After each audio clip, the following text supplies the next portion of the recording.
So, welcome to the April 2016 Central Pennsylvania Cluster Council meeting. Smaller group this evening, but we kind of thought that was going to happen. I'm David Pyle, the UUA primary contact, and we have a couple of representatives from the Lancaster congregation, Susan Dyson, and Reverend Gabby Parks from the Center County congregation with us today. So we've just finished our check-in, so we're moving into the actual our personal check-in. We're moving into the actual check-in about how our congregations are doing. So would anyone like to start? How are our congregations doing? Oh, okay. Well, I think we're doing, our congregation is doing really well. Everybody is kind of pulling together to support this goodbye for Anne. And we had a leadership summit a week or two ago. And we haven't had all the committee heads and the leadership of the church get together to talk about our calendars, what we're doing, and that was very helpful for people because, you know, I'm on these committees, but I don't know what the other ones are doing and vice versa. So we got to have a good communication, which I think we're working toward everything to make this a good transition. As I said, there haven't been many in our church. We've had some difficult ones, and so Anne is working very hard in her sermons. Our team is working. We're having a big celebration.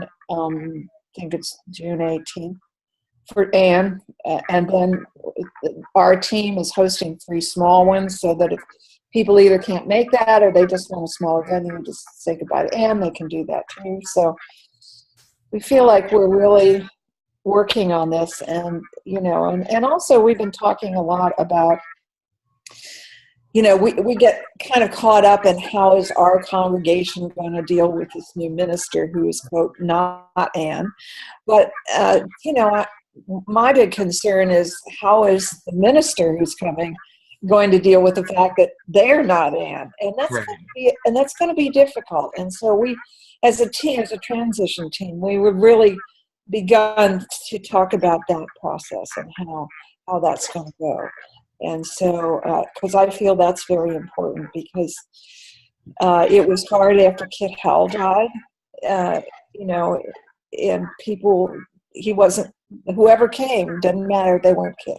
And so it went on for years.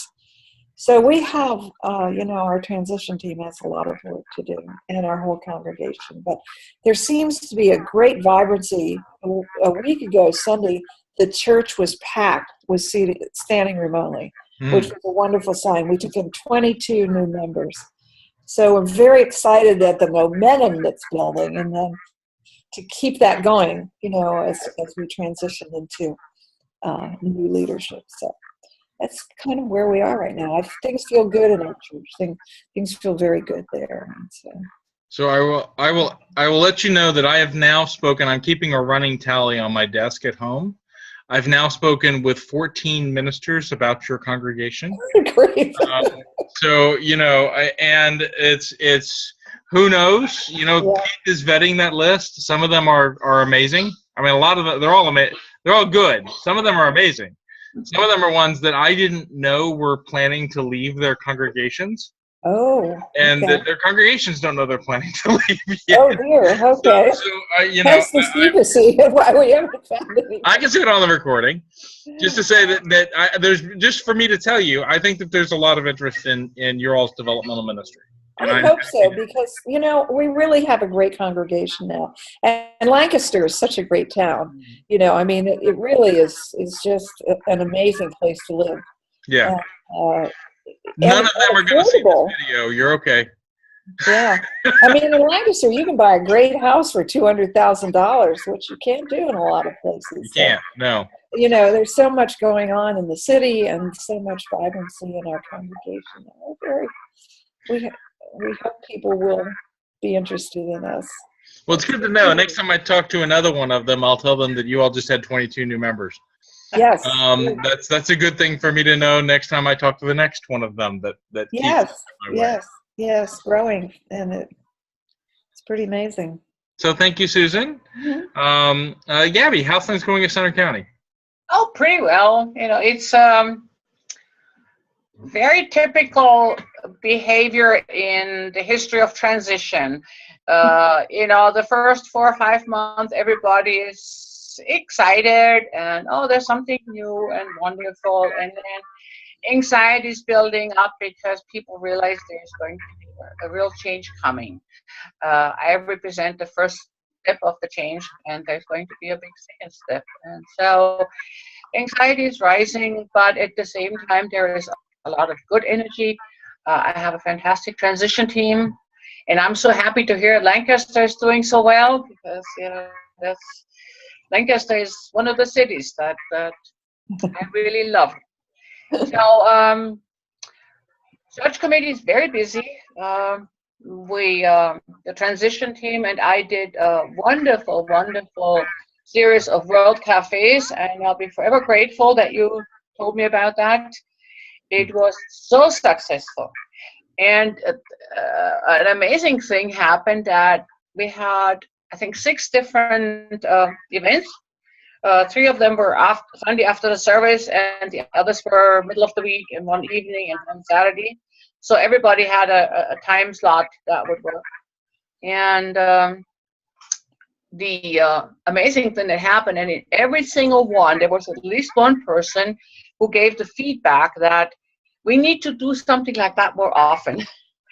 This relaxed atmosphere of having 4 at a table, and they get to talk about really important questions, but questions they've never really talked about before. And they get to know more people. This is a big congregation with 280 members. So they, certain people know each other, and then of course they talk to each other all the time, and they don't really interact with many others. So that gave me the impetus to start slowly to set something into motion for having a small group ministry that is different from the small group ministry that they have now, which is also very, very good. But these are all groups that have been together for 2, 3, 4, 5 years.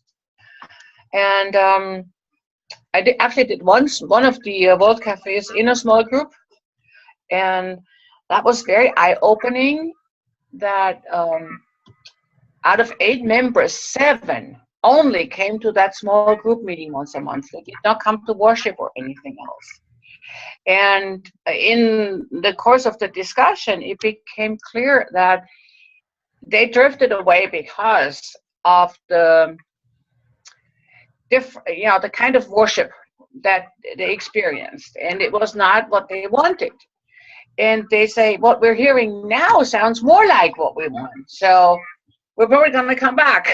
And so I'm thinking, okay, this is fairly typical in a transition time, that a few people drift away, other people come back, new people join. So the other great thing, I don't know if I said that the last time, but our director of religious education managed to get a 63% growth in the 2 years he's been there. Wow. So that is unbelievable. And it's vibrant. It's incredible what they're doing. And he had a baby last week.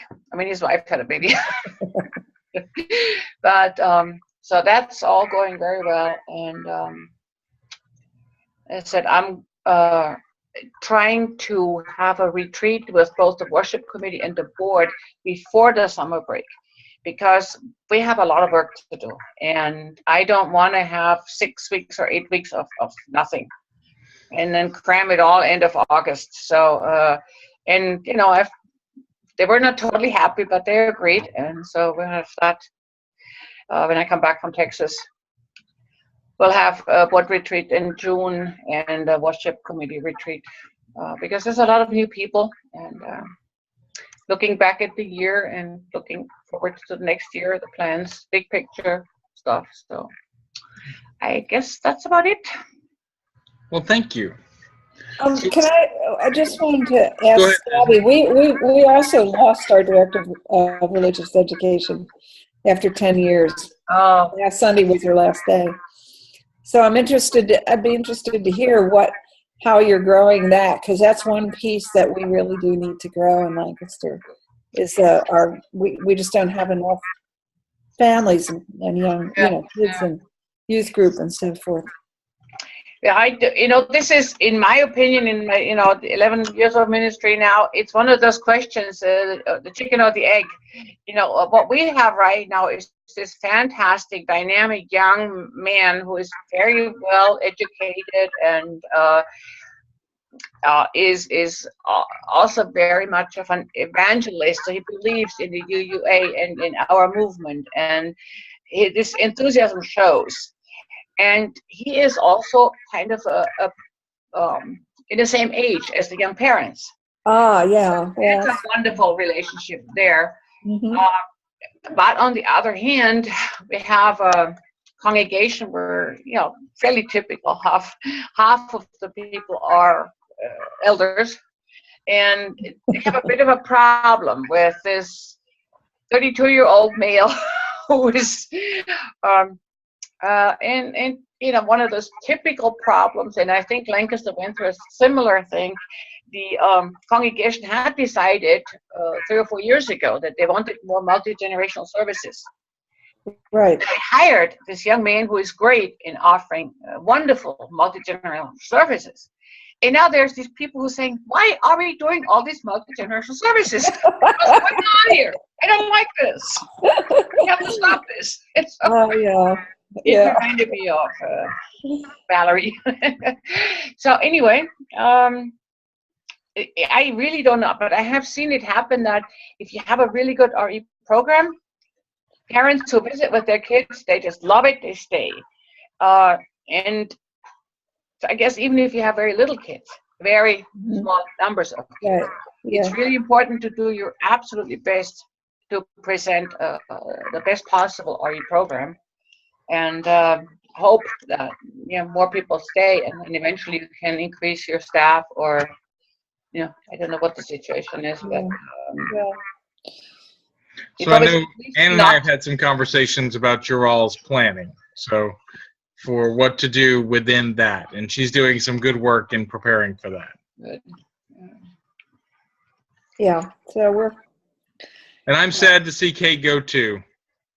Pardon me? I'm sad to see Kate go too. Yeah, I know. We are sad to see Kate go. So, and losing two at once is hard, but that's tough. Yeah. But then she thought it was a good time to leave, so whatever. But she will be missed, and so we have someone from the seminary, taking over in the interim, and I have not met her yet, so I don't know. Good. Hopefully that'll be good. But. Which I think is probably going to work out well for the interim time. Mm-hmm. Yeah. Do you know her? Do you know Gabby? Have you met Gabby? Pardon? I've met her. Yes. Oh, okay. So I think that's a good. Not you, Gabby. Another Gabby. I was just gonna say. She's also a Gabrielle. But yes, I've met her, and I think she's going to be great as an interim. Yeah. And also kind of a gift that you all give to allow a seminarian to gain that experience. So. Oh yeah. So I thought I would check in a little bit here just for a moment about the district assembly. Mm-hmm. And about some of the changes that are coming, what happened to district assembly and some of the changes that are coming from that. As most people know, the district did vote to support the plan for regionalization by a 97% margin. Wow, okay. 2 votes against and 1 abstain, and it turns out that the abstain was a mistake. It was a board member who thought they weren't allowed to vote for, so they abstained instead. They could have voted for it just fine. So, but we have the board has decided that is a strong enough response that they're moving forward quickly. So the plan is that we will be looking to merge we still have 1 more vote to go. The Metro New York district is voting in a week and a half. Okay. But the plan only required 3 districts to say yes to move forward. So even if Metro New York district voted no, the plan would still move forward. So we're beginning. We have a plan in place. We're implementing. to be able to merge the finances, the operational finances of the districts into one regional budget by June 30th. Oh, wow. So we think that'll be in place. Then there are some legacy accounts that the district board will monitor and will figure out what to do with between now and October or November. And then in October or November, the board will make a determination whether the region is fully functional.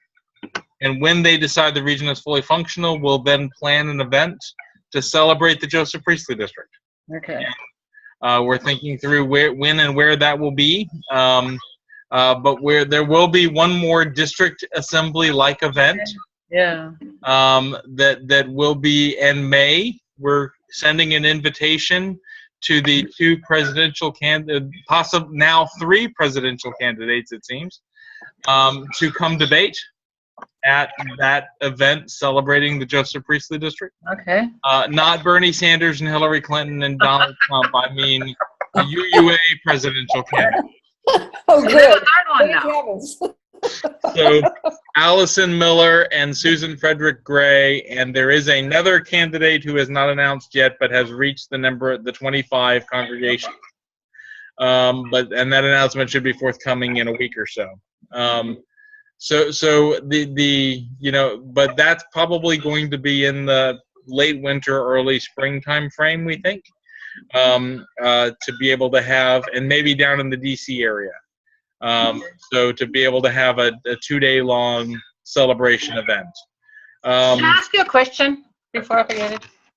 Because of the candidacy, the presidential race for the UUA presidency, what kind of materials are available for me to take to the congregation? Is there something like, video clip from each, or, I would like to have a little event around that.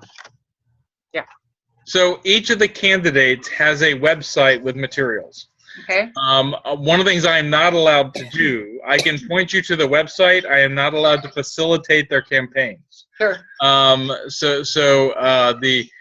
the great blessings, and I said this in a letter to each of the candidates when we invited them to send videos to district assembly. Yeah. I said, one of the great blessings for me is I get to be a highly interested observer. Okay. Right. I have no vote. I have no official opinion. Mm-hmm. I think all the candidates will be wonderful, and I get to be really interested, right?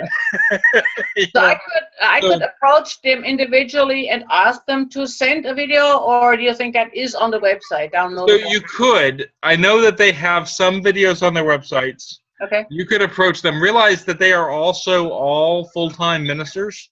Okay. So it's not as if, they're not going to be cutting individual videos for each congregation, right? But there are some general resources. Okay. I know Susan Frederick Gray has a video up. Allison Miller has a video up on their websites. It's easy to show those videos and to add in other, and I think that's a good board thing to do, to take some time with the congregational board and just kind of walk the board through the candidates. And it's another good thing to do when we come to having delegates to next year's General Assembly. Yeah. To have a board think through and the delegates think through the candidates together. Yeah. So, how are we going to find out about the third one? Probably in a week or so. How is it going to be broadcast? Probably. So I will, when the announcement happens, we'll put it out through district. Okay. I will link to it on my Reverend David Paul Facebook page. It'll be in other ministerial pages. Okay. It'll be a big deal. But once again, I can't be sending. I can point people. No. Just need to know. Yeah. But it'll and I just I'm operating on that it seems that someone else has reached the level of necessary congregations. Okay.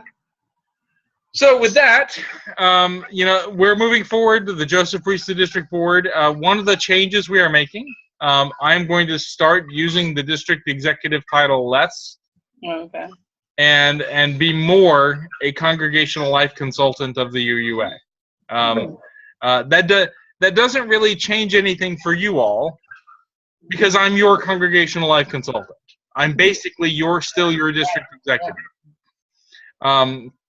But for some of the other parts of our district, instead of coming to me, they'll go to Megan Foley or they'll go to Pat Ponton.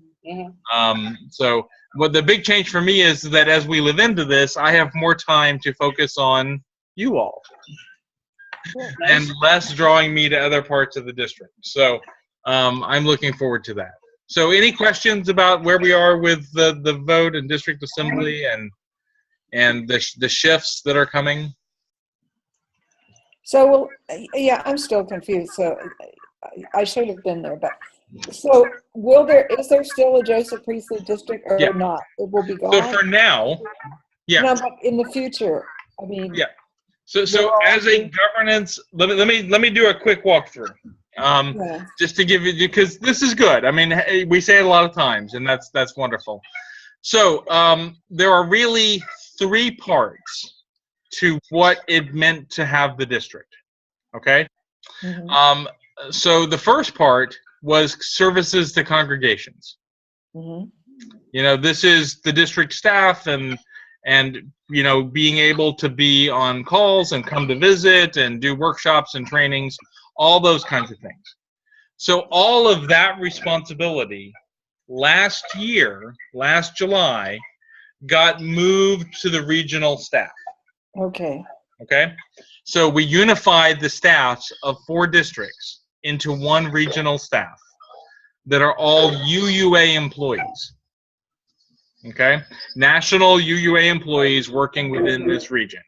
So on that part, we actually completed that last July, and we've been functioning in that mode all year this year. So the second part is governance. Is the partially it's who looks over the staff, mm-hmm. who has responsibility to make sure the staff is functioning well. The other part of it is how congregations are connected to each other and to the wider movement. So what the vote was that we did not need a middle level of governance. What the Joseph Priestley District Board realized was that most congregations, if they have an issue, they go one of 2 places. They go to their staff. If there's a problem or a challenge, they'll go to the staff. If, say, one staff person is a problem, they go to that person's supervisor, right? Mm-hmm. Or if there is a problem that's if there's an issue that's beyond the staff, that's wider in the movement, or it's an issue about Unitarian Universalism as a whole, then they go to the General Assembly and to the UUA Board of Trustees. Oh, okay. The congregations are still in a governance system, but the system that they are functioning in the most is the national system. Okay. It's a very rare thing that has happened almost never, that a congregation would go to the district board about an issue, right? Mm-hmm. The district board wasn't really functioning in a middle governance place. Okay. So the governance piece is that the governance connection for congregations is the delegates you send to General Assembly and the ability of 15 congregations to come together to put an agenda item on the General Assembly, which means as soon as 15 congregations look at all like they're going to do that, the Board of Trustees is going to ask them, how can we help you? Okay. Right? Because, you know, so it's the ability for congregations to get direct response from the UUA Board of Trustees, get direct response from the staff. So the governance piece is going away. The governance role of the JPD is going away. Okay. The third part is all the congregational interconnections that has long been the district. And this is one of the places where I don't think the JPD is going away as much as the JPD, we are re-understanding it as being the congregations themselves. Okay. So the programs that have been within the Joseph Priestley District can still be within the Joseph Priestley District. The retreat that I'm at right now, which is all the ministers of the Joseph Priestley District, can still be all the ministers of the Joseph Priestley District. You know, so there are still and the regional staff will support that. Okay. And the ministers' chapters will support that. So, a lot of the things that we do, we can still do, even if there isn't a middle level of governance. Does that Okay. make sense? All right. Yeah. So that's kind of the 5-minute short version of what is happening. And I'll tell you, one of the great things for me is that it means I'm part of a larger team. We have 14 members of the regional staff that support each other and bring 14 different skill sets, all of which I can refer to, all of which I can bring in to help congregations. We have, whereas before you had one district executive who was supported by some specialists, program specialists, but it was really one district executive trying to respond to 71 congregations. Mm. We're now in the mode of having 3 primary contacts in the JPD, so basically 3 district executives, and have all of those primary contacts also have additional skill sets that we provide to all 200 congregations of the region. So as an example, my additional skill sets, what we call my program manager areas. I'm the program manager for governance. I'm the program manager for justice ministries. I'm the program manager for recovery from professional staff misconduct, what we call after pastor. I am the program manager for the adjunct consultant program, so finding wonderful leaders like you and finding what skill sets you have and offering that to congregations as a paid consultant, stipended consultant. I recruit those people and train them and help provide them to congregations. So, I have a couple others. I have the worship arts portfolio as well. Ooh. So, there are lots of, and other members of the staff all have different portfolio specialties that we bring to a wider staff team to support congregations. Yeah. Does that help give you a better feel, Susan? Yes. I just am trying to get it clear because I want to explain it to the board. Well, here's the other thing. Because This I'm is like the also being representative. recorded. Pardon me?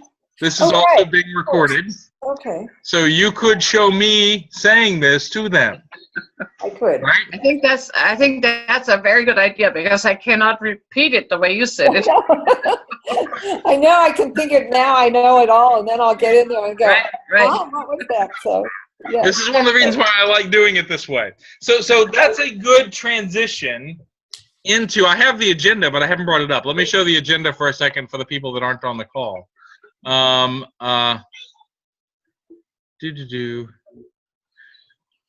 Oh, that's not it. So let me bring it up. All right. So the other thing I wanted to talk about, our featured discussion today, is on the advisory, the Central East Regional Congregational Life Advisory Councils and the upcoming surveys. So I'm gonna drop this one in here. It's actually because if you're gonna show something to your board, I would love this to be part of what you show them. So one of the things that the Joseph Priestley District Board used to do, supposedly. Now they did it pretty well. One of the things that they did do was they were responsible for making sure that the staff was doing a good job, right? And most of their work was about evaluating the staff and receiving reports on how the district staff was performing and giving feedback to the district staff on how to perform better and how to better serve our congregations. So if the board is going away, the question, if the district board is dissolving, the question is where does that go and how does that happen? And what is in place is what is called the Central East Regional Congregational Life Advisory Council. Now, this is not a board. It is a group of 8 leaders, congregational leaders, some ministers, some lay leaders, some people with experience in different areas of congregational life, a youth representative, people that worship, justice. There's lots of areas of congregational life that are represented. And they're selected from all 4 of the districts. Our 2 representatives from the Joseph Priestley District are Carla Johnson from the Pottstown Fellowship and Hey. the Reverend Kate Walker from Mount Vernon Unitarian Church. Super. And their role is really to primarily conduct 2 surveys of our congregations a year. Uh-oh. Now, the first survey is done in the fall, and it was done this past fall, and it's a telephone survey of about 25 of our congregations. So they pick out a sampling, Okay. about 25 of our congregations across different size lines and areas and geographical locations and different kinds of congregations. And they call them, they set up an appointment with their leadership, with several members of their leadership, and they have hour to hour and a half long in-depth conversations Okay. about how the regional staff is serving the congregations and can be serving the congregations better. And that survey was conducted last fall. Their report is about 8 pages long, and they developed about, I think it was several hundred pages of data. Oh, God. They coalesced into an 8-page report that is profound. It's not some of the things that are in there that are great, that are already shifting how we do our work, how we serve congregations. One of them is a desire that the primary contact will, in the fall of every year, sometime in September and October, will have a meaningful contact with the leadership of each congregation, and will lay out what is happening in regional programming for them, and we'll hear from the congregations what they are, what their priorities are that year. So that's never been part of our plan. We've always been kind of more responsive, not proactive in that way. So I will contact all 27 of my congregations in the fall there, and I'll visit some of them in person, and I will, have conversations like this to connect with all of my congregations in the fall and the beginning of every church year. Some of the other things that came out of it was a desire that we have our events scheduled and published at least 6 months to a year in advance. Yeah. Which we haven't done before. That we have regular meetings like this that happen on the same day. These are some. So, and there has been, and that different levels of small congregations asked for us to be able to set up a chance for them to get together with other small congregations every year. Large congregations asked for kind of the same thing. So really that survey is a really in-depth one. Good. And we kind of build our goals for the coming year off of that survey as one of the primary sources for goal building as a team. So you may be asked next fall, your congregation may be one of the ones that's asked to participate in that survey, and I wanted you all to begin to be aware of what it is. But this spring, during the first and second weekend of May, we'll be sending out the spring survey. And the spring survey is 100% of congregations. And it is a survey, online kind of survey tool. We've got a very nice survey system that has it's not SurveyMonkey, it's much fancier. It's one of the ones that tracks each answer by congregation and position, and I don't understand all the mechanics of it, but it's a more focused set of questions that will go to all congregations, and asking lots of different leaders and congregations to fill it out. We're asking you all to help that rest into your congregation. And it's not going to be long. It'll probably take about 10 or 15 minutes to answer. And it's really just to help us get a better feel for, one, how well we're serving you. But two, what is it you're facing? What is it that you all see as challenges that are coming? What is it that you'd really love to have more support on? What do you think would help your mission thrive? It's for us kind of asking all of our congregations in a deep way, what is it that is coming for you that we need to be aware of? So it's 2 parts. What's coming for you? What is important to you? how well are we doing so far? And, you know, I'm a big fan of this. Congregational Life really has never done this in a formal way before. We've never reached out to our congregations in this kind of formal way asking for feedback. And that we're doing that is an amazing thing to me. So I'm going to stop there and see if there are any questions about this, about these, the fall survey that your congregation may be asked to be a part of, and the May survey that you will be asked to be a part of. Yeah. First, a comment. I think I really like the more proactive approach, because I've heard that so often from the time that I was just a lowly member of a congregation that, well, the UUA only contacts us when they want money. You know, I mean, even if I look at my own personal mail, the only time I get a letter from the UUA is when they ask for money. Right. So it'd be lovely to have this in place where, you know, at least once a year, you or your colleagues would make the effort to contact every congregation and say, I am here. This is what I can do for you. Because, you know, it's great to say, well, we have this website. You can find it on the website. But, you know, people want to be approached, and there needs to be a personal connection. So that's really great. And the question I have about the survey, because right now that's a word that people at my congregation are starting to hate. And probably Susan can relate to that. Survey, not another one, not another group thing, not another. So is this going to be just for the leaders, the May survey? So we're going to send it to all the leaders, but we're also going to send it out more globally. Okay. And, you know, our hope is that leaders will certainly participate, that the board and religious professionals, so ministers, religious educators, Right. we really hope that they will participate. Oh, yeah. But we're not going to limit it to that. So we're also going to send it out through district and regional social media. Mm-hmm. We're going to send it out through the email blast. We want to get as many responses as we can get. But the beautiful thing about the survey tool is it lets us tell the difference. Yeah. So we can pull up, what have all the board presidents told us? Right. You know, what have all the ministers told us? What have all the religious educators told us? Yeah. So, you know, you know, we're not in any way wanting to limit the responses, and we've got the ability to filter.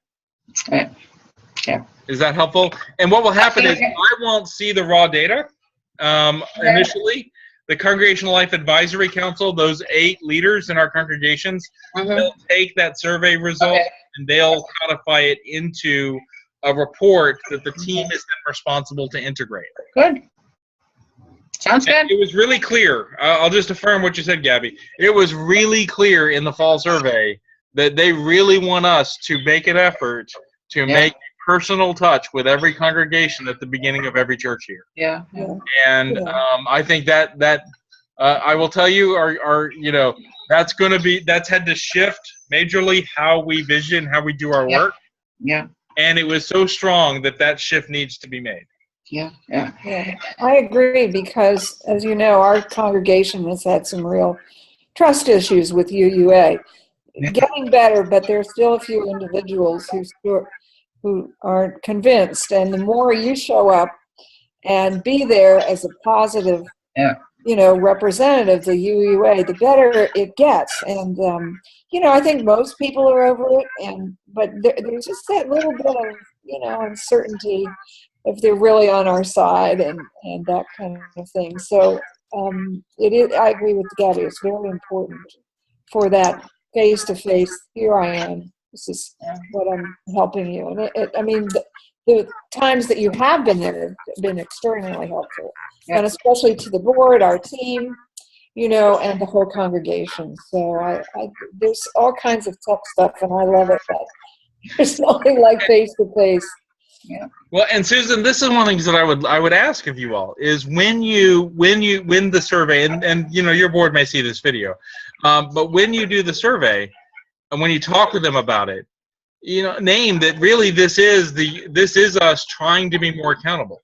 Mm-hmm. This is us trying to ask for feedback. Yes. And you know, this may not stay in the same exact form. We're going to learn how to do this better as we go.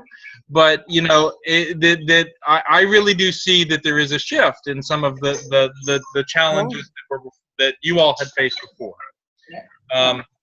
So thank you all for listening. And you know, like I said, I am aware that probably 15 or 16 people every month watch this video. Don't come to the meeting, but watch the video, which is great. And for those of you that are doing that, you're welcome to come to the meeting. Please do. So with that, I'm gonna. Any other questions about? Yeah, I do. How do I get this video to the board? So if you watch, what will happen is, and we've done this every month, so you'll notice this. About an hour or so, hour and a half or so after we've closed this meeting, it'll take me that long to process the video and upload it to YouTube. And then I send a link out on the Central East Regional, not Central East Regional, I send a link out on the Central Pennsylvania Google group that has a link to the video on YouTube. So what you do is you pull up that email, you go to the link, you click on it, you show it to the board. Okay. But I'd like to send it to them in advance because we may not have time in the meeting. Even better. You can just I'd like to send that to them right and say, I'm going to talk about this at the board meeting, so if you guys can watch this, that's what I'm saying. And you can even, you can forward that email right from the forward that email to the board. Okay. The one thing you might want to tell them is take a look at the video first and give them the time chops you want them to look at. Yeah. Oh, okay. Right? Yeah. So, because if they expected to watch the whole hour and a half video, they won't do that. But Yeah. if you say, there's 20 minutes in here I'd love you to see. Yeah. Okay. And I would know those 20 minutes by there at the end. Well, you can just watch, if you look through the video, you can skip Okay. through until you find the part that you want them to Okay. see. And I'm not saying that just for this one, but it for any of these. Okay. Very good. So the Google group, should I assume that I'm in that group? Actually, I don't know that you are, because I've been sending it to the ministers separately. If you would like to be in it, I will do that. Yes, that would be wonderful. Will do. Thank I you. will add you. I Yeah. don't add ministers to the Google group unless they ask me to do that, Yes, please. because you get more emails that way. I know, but I don't have a denominational representative, so, Yeah. I will add you, Gabby, after this Thank meeting. you. So I'm going to bring up the agenda again. Where'd it go? Oh, Okay. So the next part of our meeting today is the. Hold on a second. Is to talk about the planning that's happening for programming for the Central PA cluster. I have 5 workshops that I'm working on for you all. It looks like we'll be. I have the first one is congregational safety. We just ran one of those at Wilmington. We're looking at running another one again in the fall, probably in Central Pennsylvania. So okay. I'll be asking congregations. I think Harrisburg has said that they would be willing to host it. Okay. But I think Lancaster gets first dibs because they will be a developmental ministry. Okay. Oh, okay. So I'm sorry. I had to so, get a drink. so because you all are becoming a developmental ministry, you get first dibs on hosting workshops Okay. starting in the fall. So Okay. the request was for a workshop on congregational safety, Right. which is a safer congregations workshop. Mhm. And I've been working with Pat Infante, who would be Okay. willing to come do that. Okay. And she's our Safer Congregations program manager for the region. So I will be connecting with Susan about putting a date on the calendar for a cluster Safer Congregations workshop. Yeah. Okay. So you and I will communicate about. We're at the point now that we can start picking a time, Oh, okay. picking a date. Oh boy. We also are working on a personnel committees, good HR practice for congregations. Hmm. I'm thinking that's going to end up being a webinar with Okay. Richard Good. Newton. Now, we just did Yay. the HR practices workshop at District Assembly. Yeah. And Richard Nugent did that one for us. So I talked with him about basically doing it again, but as a regional webinar. Yeah. So it wouldn't be one just for this cluster. It would be for all of our clusters. And Richard and I are working on that. We may have that as early as June or so. So watch a little bit more. Shared services, eChurch, I'm working on that idea. That was the idea to come out, how congregations can share resources. And I'm thinking that may be a good one. In the fall, I would like to schedule an in-person cluster meeting. Okay. And I'm putting that out there now. Next cluster meeting, we'll start talking about date and location. Okay.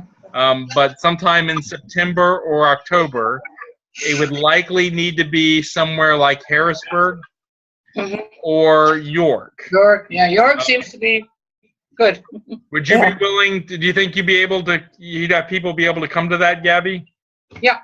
Okay. So an in-person cluster meeting that has a workshop and seminar session on shared services in eChurch. Yeah. So I'll send out to the cluster Google group some possible dates and times for that. But I'm thinking, Harrisburg or York to be able to get people there. Okay. And we still have the attracting younger people to our congregation. That one we actually did do a workshop at District Assembly in York. We had a lot of people at it. I don't know how many people from your congregations. So to me, I would want to take that one off the list for a year because we did just do a major program on that. And we had Jenica, we had people from the UUA staff, the young adult staff from the UUA coming to do that. And income generation ideas beyond pledges. That's the one we're looking at doing a dual workshop, a dual cluster workshop with Mark Ewert. It looks like it's looking like that would be between the Capital Cluster, the Nova Cluster, and the Central Pennsylvania Cluster. And we might be hosting it in Frederick. Oh, okay. Which would be, how close is Frederick possible for you all? That's okay. Pretty far from Lancaster. It's probably a couple of hours, I think, from Lancaster. It's about 2 hours for Lancaster, I think. Yeah, 2 hours for me too. But what we would do was we would bring in Mark Ewert and fund him from the Stewardship for Us network to come in and do that workshop.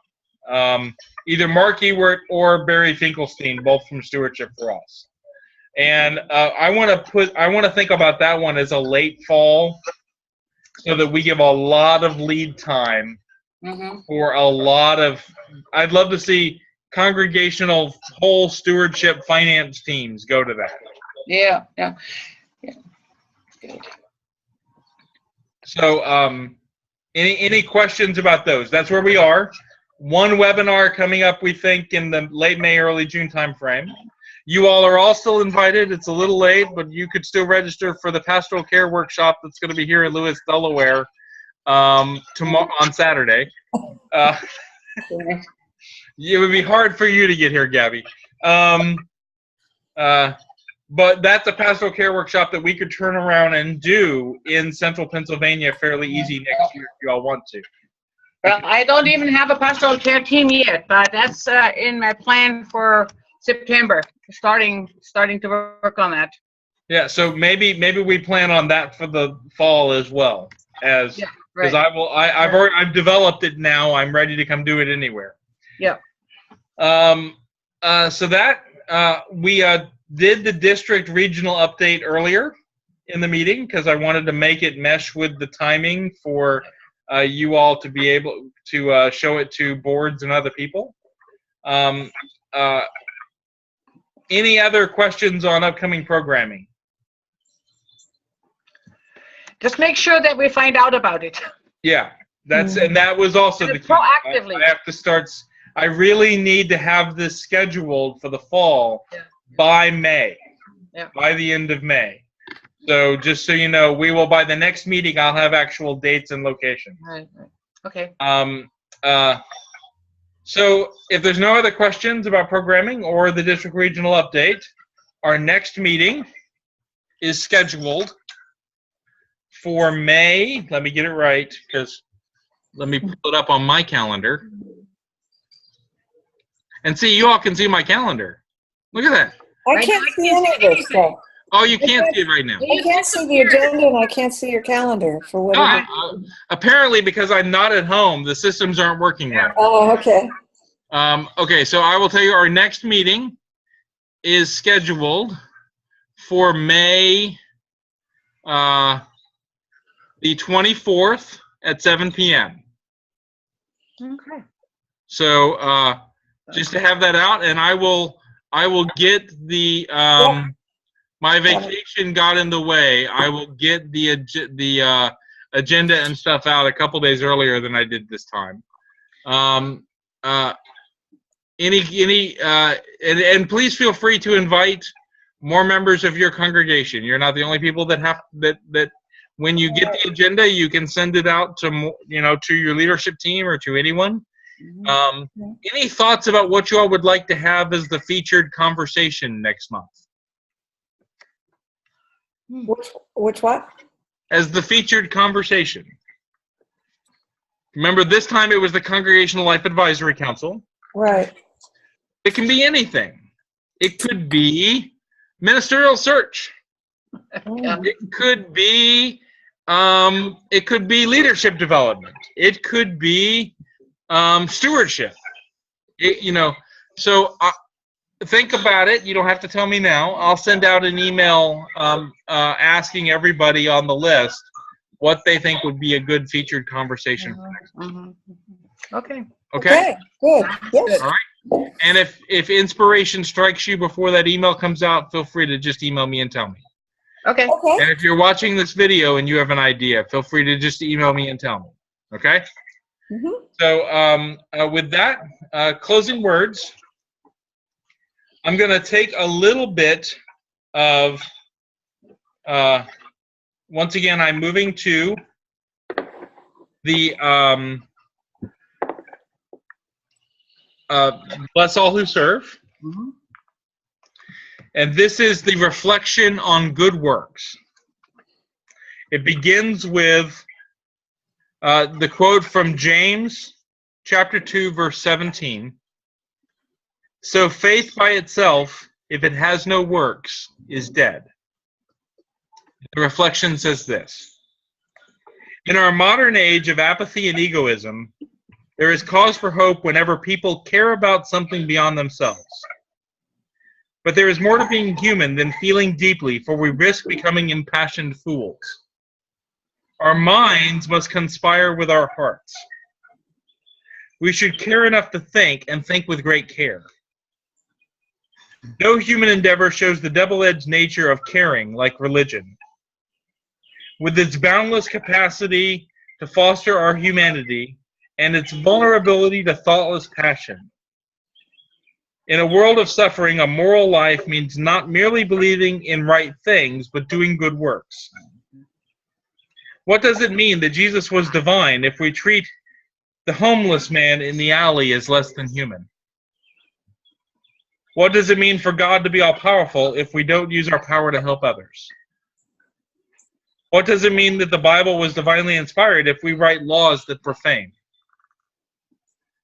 What does it mean for there to be a heaven if the hell of violence burns next door?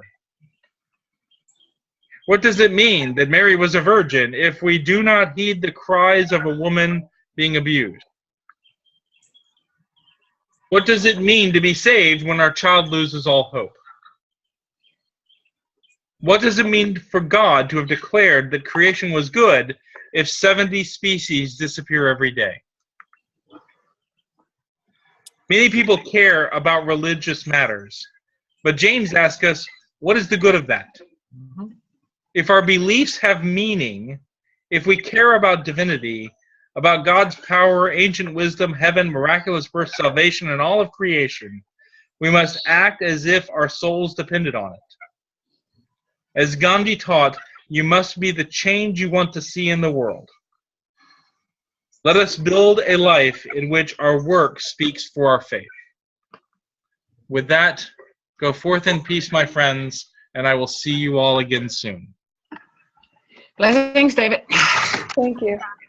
Enjoy You the are race. blessed. And I will send the link out within an hour or so. Thank you. Hey, Thank you. Bye. bye-bye.